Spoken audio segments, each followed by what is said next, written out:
अब बरसात का मौसम आता है, महाराज इंद्र आते हैं, बादल से घिर जाता है चारों ओर, लगता है विशाल विशाल हाथी चल रहे हैं। ऐरावत हाथी, वही सफ़ेद बादल से घिर गया आसमान। उस पर कौन चढ़ के आए हैं? इंद्र। मतलब उस बादल में पानी है।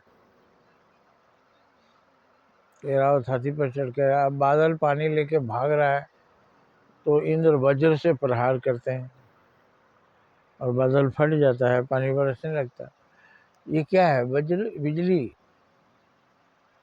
बादल जब गिर जाते हैं तो बादलों के घर्षण से बिजली पैदा होती है, और उसके कारण वो जो भाप है वो पानी में बदल जाता है और बारिश होता है। देखिए प्रकृति की क्या व्यवस्था है, हमारे ऋषि मुनियों ने कैसे उसको समझाया है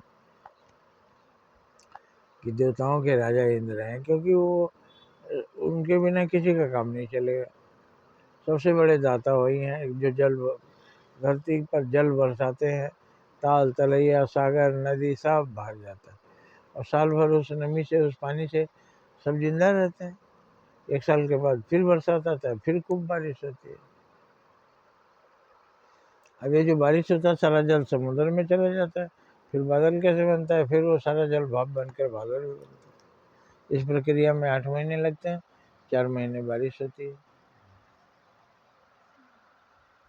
तो देवताओं के राजा इंद्र हैं, और उनके पास ऐरावत हाथी है, उस पर सवार होते हैं और वज्र चलाते हैं, तो पानी लेके जो बादल भाग रहा है उसका थैला फट जाता है और बारिश होती है, और सभी जीव जंतु वनस्पति धरती पर तृप्त हो जाते हैं, खुश हो जाते हैं। सूखा तालाब भर जाता है, नदी हिलोरे मारने लगती है। पहाड़ों पर जो पेड़ हैं अब वो भी पानी से भर जाते हैं, तो हरा भरा रहेंगे, क्योंकि दरारों के अंदर पानी भर जाता है। वही पानी थोड़ा थोड़ा निकलता है तो वो झरना बनता है, और वही पानी नदी का रूप लेती है। जो नदी अकेली आती है वो बहुत पतली छोटी होती है, कुछ दूर आकर कहीं पर रुक भी जाती है, सूख जाती है। बहुत सी सारी नदियाँ जो समुद्र में नहीं मिलती, दूसरी नदी में मिल जाती हैं।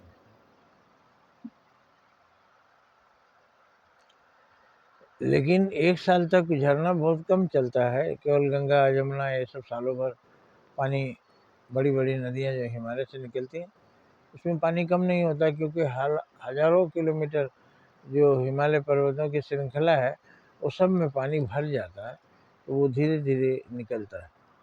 वही नदी है। नदी में पानी कहाँ से आता है? तो वर्षा का पानी जो जमा हो जाता है वही आता है।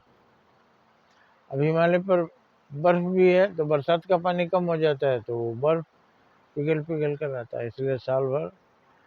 लेकिन सुवर्णरेखा नदी और छोटी नदियाँ बहुत सारी हैं जो पहाड़ी से निकलती हैं, बरसात का पानी जब पूरा निकल जाता है तो सूख जाती है, वहाँ पर बर्फ नहीं है।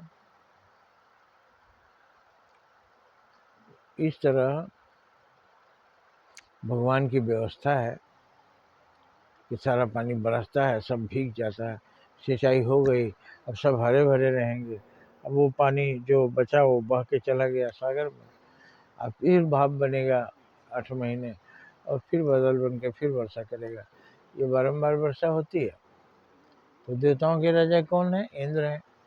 और कैसा है इस बादल को, वर्षा की प्रकृति को, कैसे बादल बनते हैं, कैसे पानी बरसता है, इस सारी व्यवस्था को याद कराने के लिए कितना सुंदर चित्रण किया हमारे ऋषि मुनियों ने कि हमको बरसात समझ में आ जाती है। और इंद्र देवताओं के राजा है, मतलब मूल देवता कौन है? पानी, बरसात होती है। तो बरसात होती है तो सारी धरती साल भर हरी भरी रहती है। आशा है आप इस व्यवस्था को समझ गए होंगे, और ईश्वर की इस व्यवस्था को आप प्रणाम करेंगे। जय हिंद, जय भारत।